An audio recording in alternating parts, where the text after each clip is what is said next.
Saudara-saudaraku yang terkasih di dalam Tuhan Yesus, pagi hari ini di dalam renungan harian kita akan bersama-sama merenungkan firman Tuhan yang terambil dari Pengkhotbah 3 ayat 16 hingga 4 ayatnya yang ke-6.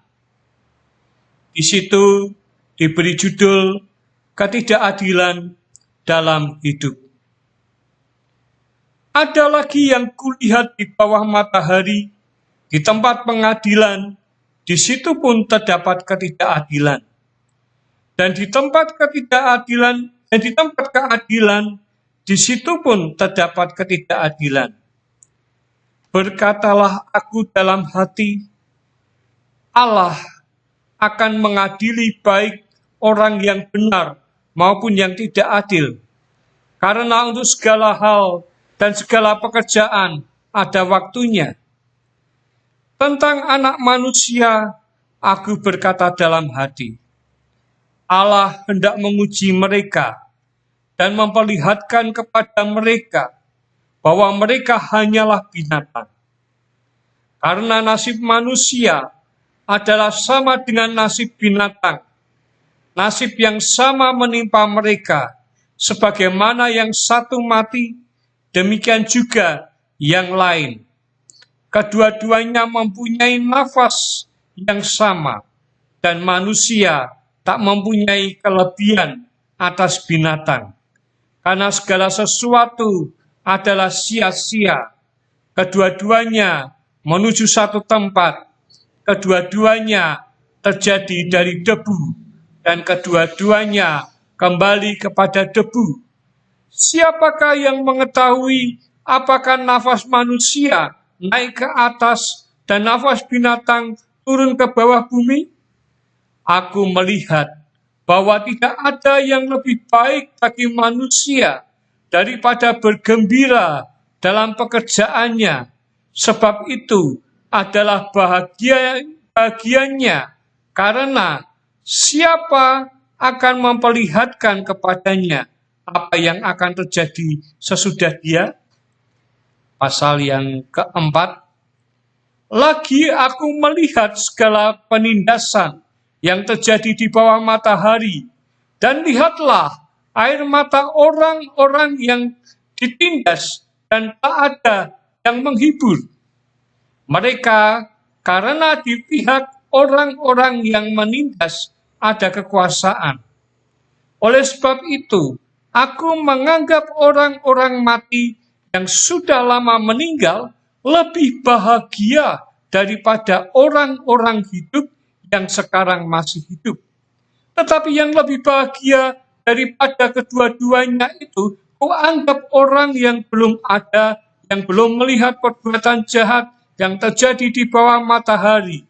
Dan aku melihat bahwa segala jerih payah dan segala kecakapan dalam pekerjaan adalah iri hati seorang terhadap yang lain. Ini pun kesia-siaan dan usaha menjaring angin. Segenggam ketenangan lebih baik daripada 2 genggam jerih payah dan usaha menjaring angin.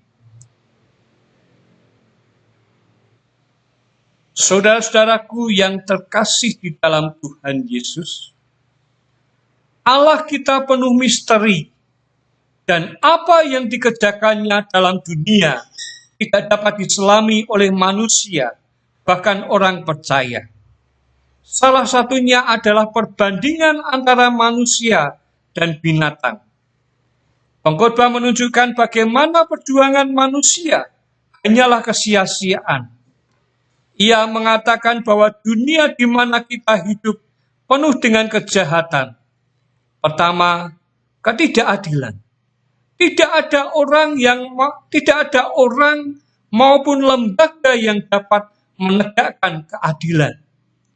Kedua, penindasan. Setiap orang yang dilahirkan ke dunia akan melihat betapa jahatnya manusia.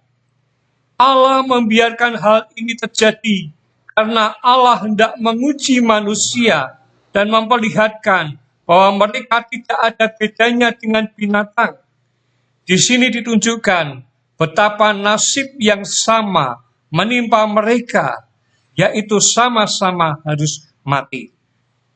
Mungkin ada yang berkata bahwa roh manusia berbeda dengan roh binatang. Roh manusia naik ke atas, sedangkan roh binatang turun ke bumi. Namun pengkhotbah meragukannya, karena tidak ada yang bisa membuktikannya. Manusia tidak lebih dari binatang, karena segala jerih payah dan kecakapan bekerja adalah sia-sia yang artinya fana. Satu-satunya yang sanggup membuat perbedaan adalah keadilan Allah. Ia yang akan mengadili setiap manusia. Orang-orang yang tidak adil dan yang menindas akan diganjar hukuman, sedangkan orang-orang benar mendapat ketenangan Allah. Allah hendak mengajarkan agar manusia mengerti betapa kita berbeda dari binatang, sebab manusia harus mempertanggungjawabkan hidupnya kepada Tuhan. Banyak orang, bahkan orang Kristen yang hidupnya seperti binatang. Mereka tidak menyadari bahwa Tuhan sedang menguji mereka. Karena itu hendaklah kita tidak hidup seperti binatang. Binatang hanya mengikuti instingnya, sedangkan kita hidup untuk menjadi orang benar di hadapan Tuhan dan masuk ke dalam ketenangan bersamanya. Sebaiknya kita paham tentang tanggung jawab iman dan sadar untuk mempertanggungjawabkan semuanya kepada Tuhan. Selamat pagi, Tuhan memberkati. Amin.